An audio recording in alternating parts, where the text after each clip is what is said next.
Hello, beautiful, and welcome to the Moms Talk Sex podcast, taking shame out of your sexual game with me, your host, More Yelvington of Morph, Transform Your Reality, where I help you step out of trauma and reclaim your feminine power.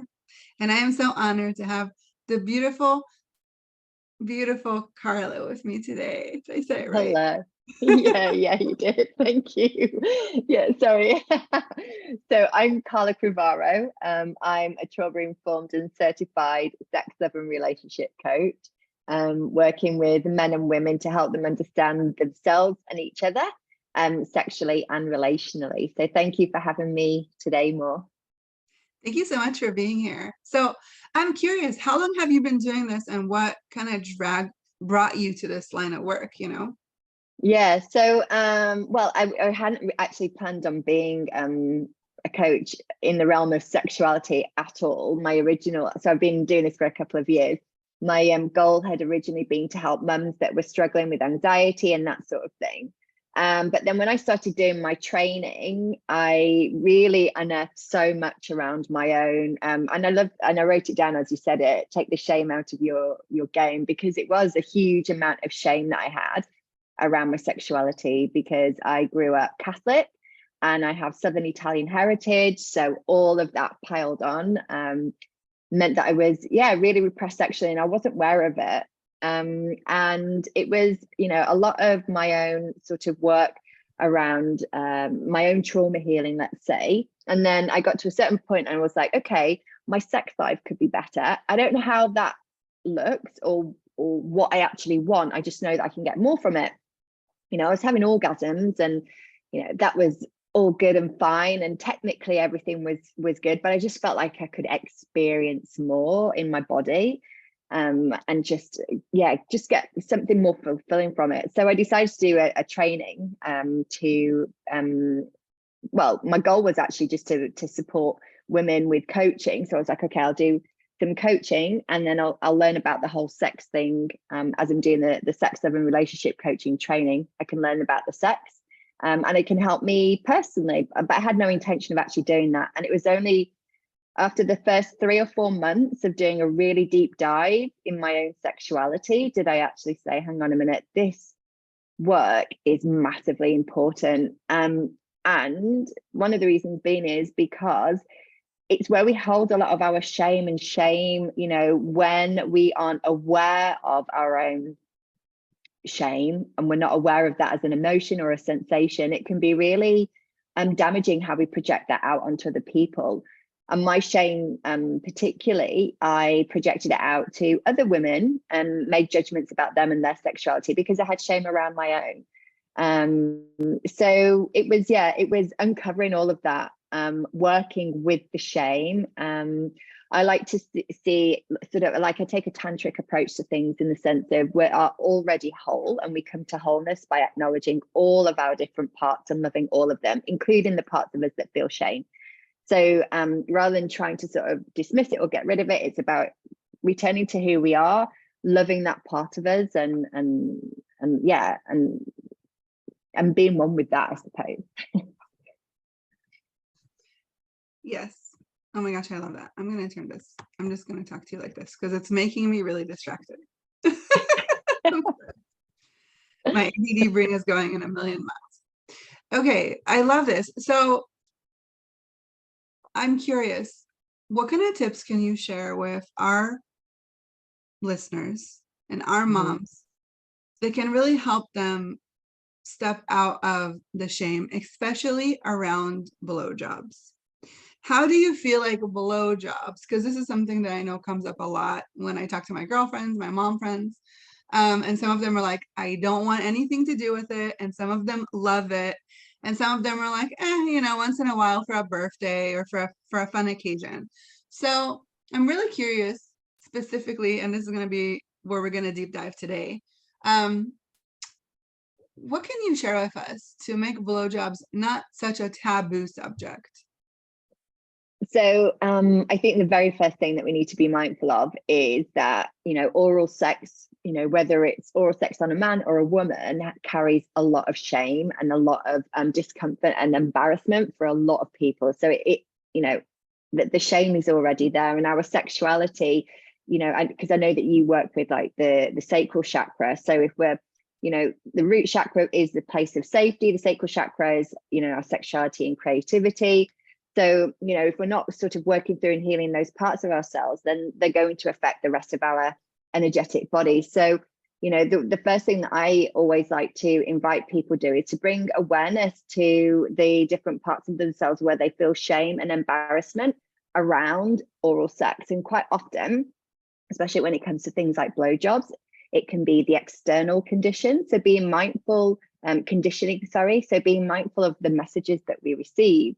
So, you know, when you say to yourself about, you know, blowjobs or about the type of women who enjoy, you know, giving head, the things that come to mind, the words, the images, the symbols, all of those different things, are they actually yours, or have you heard them elsewhere? You know, where have they come from? Have they come from, you know, family? Have they come from media? Have they come from school or friends? Or, you know, because we tend to listen to messages and we take them on as our own sometimes. And quite often that is because we want to feel part of a community. So we want to feel like we belong, and we will take those messages and make them our own so that we feel part of that community. So being really, really aware of the messages that we have.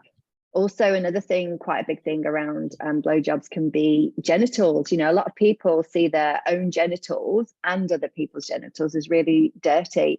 And a lot of that, I think, comes from when we are children and, you know, people not using the correct terms. So not using like vulva or vagina, not using the words like penis or testicles, and using completely different words. I can't even think of any because I don't use them. Like I've got 2 young boys and they know all of the correct names and aren't afraid to say, "Mummy, my penis hurts," you know, so in the middle of a room. So I'm not even quite sure of some of the words that get used nowadays, but is it like hoo-ha or something people say? Yeah, I I'm think not there's even like sure. hoo-ha or wee-wee or Yeah, so yeah, Mhm. so so obviously, you know, if we are receiving these messages that, you know, they're not necessarily direct messages, we're not necessarily being told, you know, don't talk about that because it's bad, but just the fact that adults aren't willing to use the correct language, they get shy and embarrassed, we pick up those messages. Our nervous system, you know, picks up those messages that our genitals in some way are something to be ashamed of, and something that we you know, that might be dirty, not very clean. So then obviously the need to want to have our mouths around something that our nervous system is telling us isn't clean, it's going to be difficult for people to enjoy and experience pleasure doing that, because they've got all of these different messages from external environment and then their own feelings towards their own genitals and other people's. So a lot of it comes to do with initially creating awareness. What are my beliefs around blowjobs and genitals, and just becoming aware of them? Because I think, you know, the whole Carl Jung quote that you know, a lot of people already know, until you make the unconscious conscious, what is it? It will guide you, and you will call it fate or something like that. So basically saying that, you know, if we're not aware of our different patterns, and we're not aware of all of the shadow parts of ourselves, those shadow parts and those unconscious parts are the ones that will determine our path and our future, because we will keep acting out exactly that same pattern. Whereas once we create awareness of it, and once we know that pattern is there, then we can obviously choose to do something differently. And that's obviously a lot of the work, I suppose, involved around blowjobs. And blowjobs as well, for me, are a special interest, let's say, just because really learning to enjoy giving head was actually quite transformative in my own sexuality. So really tapping into that inner slut, because for me, the message, the big main message that I had around blowjobs was that only sluts like doing it. So for me to enjoy giving head, it meant that I had to love and really embody my inner slut without shame. And that was the way, let's say, of me actually Yeah, and embodying that part of myself that I hadn't wanted to connect to, embodying her, and then just really going for it and enjoying it and getting pleasure from giving as well. I love it. So what are some, how can you help the moms listening, like connect to their inner slut, right? Like what can we, what kind of tips and tools we can give them to tune into that? And again, being even interested in trying it. And then maybe for the moms that already enjoy doing it, any kind of tricks that can make it better. Okay, so going first of all with the mums that, you know, really struggle, again, you know, first of all, understanding what the conditioning is and being aware of the thoughts and the stories that pop up in your head around oral sex. And then what you can do is, you know, write a list down, and then create a new list of things that you want to experience and how you want to feel around oral sex. And I really like doing practices which are embodying certain parts of ourselves. So, for example, finding your inner queen of blowjobs, you know, and if you connect to that part of yourself, the queen of blowjobs, you know, what does she look like? How does she dress? How does she move? What does she wear? And taking a moment just to, you know, really feel that part of yourself, you know, your inner queen of blowjobs, and allowing yourself to really fully become her. And then once you, you know, do that, doing practices such as dancing to women's empowerment music. So, you know, women's sexual empowerment music, like create your own playlist. Or, you know, other people have playlists as well. I have a playlist that I have for women's sexual empowerment, and, you know, dancing as your queen of blowjobs, just to really help that part of yourself really fully land in your whole body. So I like to encourage women to, you know, to really tap into that part of themselves and really feel a part of her, while also being mindful of anything that might come up that's saying, no, no, no, you know, this isn't safe, this isn't good. So holding both parts, you know, within that are within inside of us. The mums that already enjoy it, I would say, you know, the great thing is to get really, really curious about creating intimacy and connection with your partner around blowjobs, because they can be a place, blowjobs can be a place where we can really deepen our intimacy.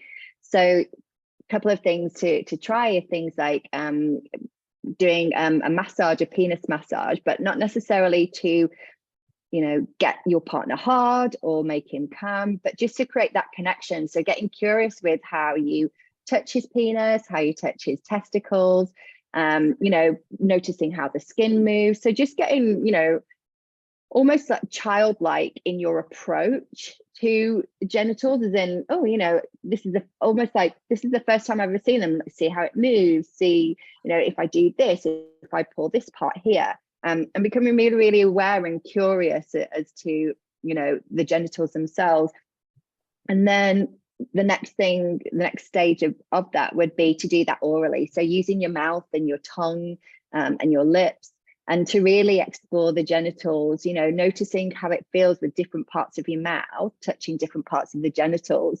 Because once we slow everything right down, we can really connect to that sense of pleasure that we feel. Because if you think about it, when you eat, like, for example, an ice cream, and you eat it really quickly, you're not giving yourself time to really enjoy it and to be present with it. But when you take a bite, you know, take a piece, you know, maybe smell it, or even chocolate or something, smell it, let it sit in your mouth, notice all of the different sensations, notice the sweetness, the different flavors that, you know, one after the other as you swallow, what happens in your mouth afterwards. And it can be exactly the same for oral sex. So once you slow everything right down, you know, noticing how different parts of the genitals feel on, you know, different parts of the mouth can really be, yeah, quite eye-opening almost. And for sure, your partner, you know, the attention and the curiosity that you give to his body feels absolutely amazing, because a lot of men do have a lot of discomfort around their own genitals. They have a lot of fear around performing, and a lot of men have, you know, this fear of having to enjoy a blowjob, because you know, that's like the ongoing joke that men enjoy blowjobs. And some men, because of that pressure that they feel that they should do, don't, because they get in their head. So removing any pressure of, you know, erection, removing any pressure of orgasm, and just really creating blowjobs as an, you know, oral exploration as an opportunity for deeper intimacy. I love it. And I'm going to ask you, this is funny, but what about swallowing versus non-swallowing? Like, I know that's a thing. So how does that really matter? Does that really matter, or? Okay, so this is the thing. So a lot of men can have a lot of discomfort around their own ejaculate. And the reason being is, when you think about it, a teenager, you know, as a woman, you know, when you self-pleasure, I prefer to use the word self-pleasure rather than masturbate. So, you know, as a woman, when you self-pleasure, you know, when you orgasm, you know, knickers on, off you go. For men, you have the whole cleanup. And what that can mean is, for a lot of men, when they're self-pleasuring, they have to do it and hide the ejaculate, you know, once it's happened. And that sort of behavior can really instill in their own nervous system this feeling of their ejaculate being something to hide, or not being clean, or, you know, and having their own issues around it. And it's quite, it's not uncommon, let's say, for a lot of men to not be able to ejaculate from a blowjob because of this fear of their, you know, how their own ejaculate is going to be received. And also the not knowing, you know, what their partner might think about it, and being afraid of the partner's thoughts around their ejaculate. So my invitation is always around sex is communication. So both sharing how you both feel around the ejaculate. I like to encourage women to ask the partner to ejaculate in a glass, and then take a moment by themselves to really get to know it. One of the reasons being is, again, as I said earlier, once you get to spend time with that ejaculate and really be aware of what are the stories that are coming up for me as I'm smelling it, as I'm tasting it, as I'm putting it on me, you know, what are the stories that I'm creating about it? Where's my discomfort? And bringing a lot of presence to that, noticing the sensations in the body and how the body, you know, reacts to all of these different things. And just bringing that awareness can make you go, oh my goodness me, I just did not know this about myself. You know, because for some women, the ejaculate can just be, oh, it's there, oh, it needs tidying, cleaning, or, you know, Yeah. But they don't necessarily know why they think that. So, you know, coming back, bringing that awareness, and doing that exercise, you know, of taking the ejaculate, you know, in a glass container and building a relationship with it, let's say, on a regular basis, until you're able to be with it and it just not be a trigger for you. I love that. And then decide, and then decide yourself whether or not you want to spit or swallow. I love it. This was so enlightening. Thank you so much. So if our listeners want to learn more about you and what you do, where can they find you? So you can find me on my website at www.carlacrivaro.com. I'm also on Instagram, but because of the content, I don't post a lot on there because they don't really support me talking about blowjobs and all things sexual. So I tend to put more of the relationship side of stuff on there. But my Instagram is at the.sexuality.sanctuary. And then for International Steak and Blowjob Day, which is the 14th of March, I should have a course coming out to celebrate that day. I didn't know if you know it existed around blowjobs for those who are interested. I did not know that. That's awesome. So there's 14th of March. Blowjob Day. Okay, Steak and blowjob, yeah. What about women? Female Orgasm Day is the 8th of August, I think it is.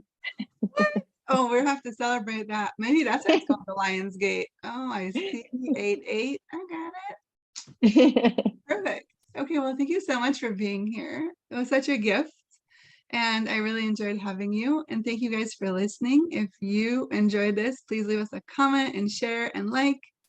And if you have any questions, just reach out and let us know. You're welcome to join our community in the Moms Talk Sex Facebook group. And we'll see you next week. Thank you for joining.